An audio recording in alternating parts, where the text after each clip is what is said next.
Saya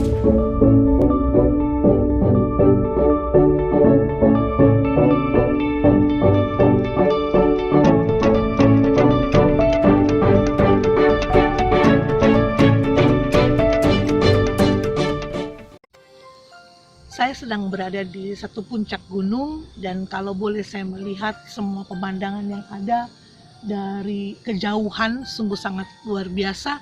Hati saya limpah dengan ucapan syukur, dan saya percaya ini juga merupakan sesuatu ucapan syukur saya bahwa inilah Tuhan yang luar biasa. Shalom The Warriors, saya akan membawakan renungan dalam Kolose, kitab Kolose pasal yang ketiga. Kolose pasal yang ketiga di ayat yang kelima. Itu dengan perikop judul manusia baru. Ketika kita sudah percaya kepada Yesus adalah Tuhan dan Juru Selamat, otomatis kita sudah menjadi manusia baru.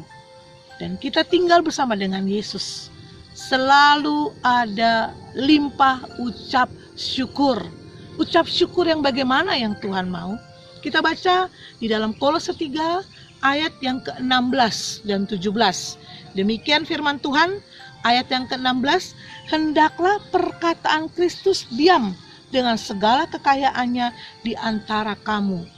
Tuhan mau perkataan Kristus yang tinggal di dalam saudara dan saya dengan segala kekayaannya di antara kita. Kita tahu inilah kekayaannya yang luar biasa.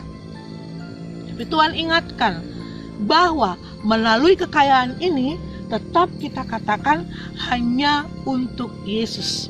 Perkataan Kristus yang harus tinggal di dalam saudara dan saya. Kita tidak bisa melukiskan semuanya ini dengan perkataan-perkataan kita. Apalagi untuk kepada kita sendiri. Kadang kita suka lupa. Kita mengatakan sesuatu tetapi tidak mengarah kepada perkataan Kristus. Kalau kita menjadi manusia yang baru, Tuhan mau hendaklah perkataan Kristus yang tinggal di dalam saudara dan saya. Perkataan Kristus adalah firman Tuhan. Tuhan mau setiap kata-kata yang terucap dari bibir lidah kita adalah perkataan Kristus, adalah firman itu sendiri.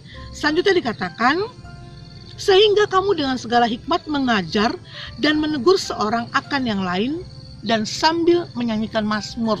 Mengajar, menegur, tetapi sambil menyanyikan mazmur. Berarti tetap adalah hanya perkataan-perkataan Kristus yang boleh kita pergunakan. Baik pun kita mengajar atau menegur. Yang Tuhan mau tentunya, kalau kita mengarah kepada, dikatakan di sini adalah menyanyikan mazmur, berarti itu hanya mengucap syukur.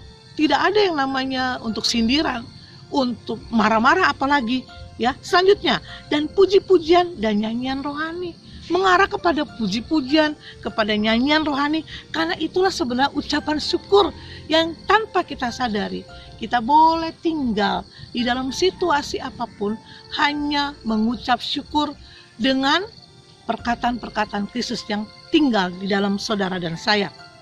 Dikatakan kembali di sini, kamu mengucap syukur kepada Allah di dalam hatimu. Mengucap syukur kepada Allah di dalam hatimu, hanya kepada Allah ucapan syukur itu. Di dalam situasi pandemi saat ini, memang kita berkata, kita mengucap syukur.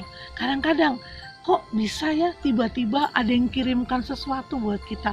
Kok bisa ya tidak bekerja tetapi uang ada?